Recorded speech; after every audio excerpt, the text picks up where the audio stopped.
Having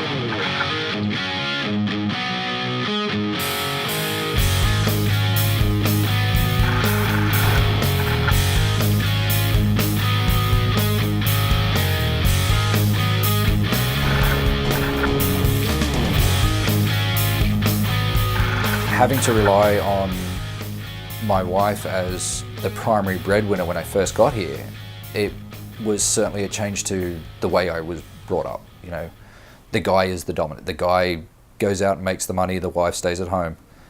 This is a complete reversal, and it's hard at first, and sometimes it's still hard because I want to feel like I'm contributing.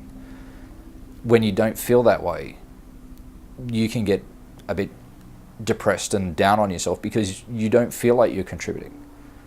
But you are. You're contributing by being there, by supporting them, looking after your kids. You're doing things for her. She may be paying the bills. You may not be doing the financial side, but you're doing the home side. She doesn't have to come home and look after that because it's done.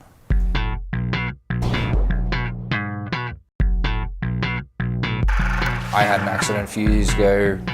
I can't do the career I was trained at. There's not much I can do. I have plenty of time on my hands. Why not do something? Why not volunteer? Whether it be going through the Red Cross and going and sitting and talking to a patient, to rescuing a dog, driving 50 miles to take it to a vet, going 50 miles the next day to go and pick it up.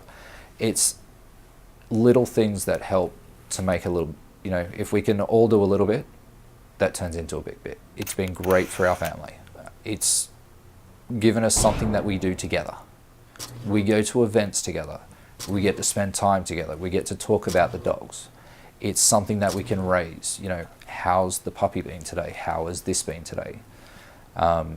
We get to communicate with military and non-military. We get to communicate with so many different people. This gives me something to do. This gives me fulfillment. It gives me a way that I am able to still do something and feel like I'm important and feel like I'm doing something. It may not be financially beneficial to me, but it's very much physically and emotional beneficial to me. It's very much, you can go to bed and be easy that you know you've helped something and that you're doing something worthwhile. It's a good feeling. She got deployed in 2005 to 2006 to Iraq. She volunteered. Her twin brother went at the same time, and so she decided if he's going, I'm going. I was kind of okay with it when she was deployed. I certainly felt very, anxious. I sort of needed her to send an email occasionally, as long as I got occasional emails, but I would see on the news that something had been here, and anything to do with female soldiers, sailors that were there would certainly rouse my suspicions, and I would have to get home and investigate it and find out to make sure she was okay. You want to know what's going on, but it's certainly, I understand that she can't tell me what's going on. It's understanding their role of what they've got to do, and you just have to be there and support what they do, whether you know what they're doing or not. It's where you have to, I hate to say it, man up and accept that this is their job, this is what they want to do, and you have to support every move they make.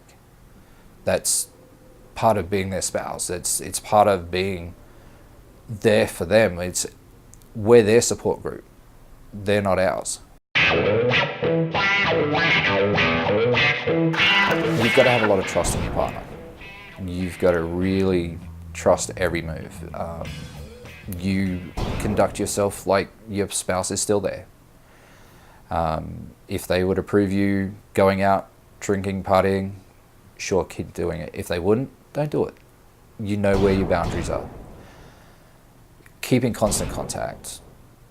Call, email, text messages.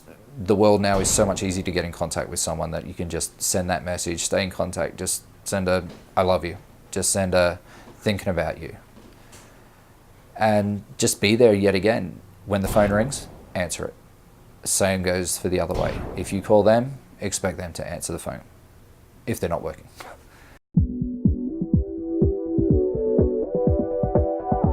Be affectionate, show your love.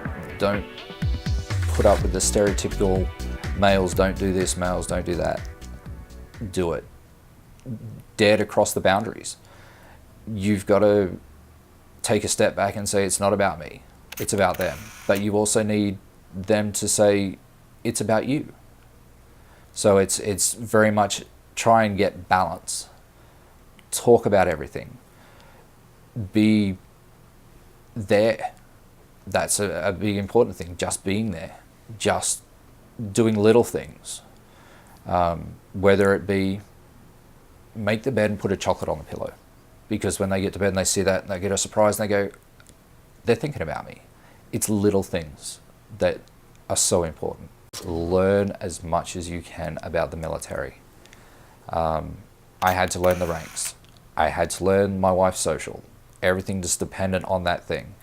You need them for everything, but you also want to be on your own path, but you need to learn etiquette.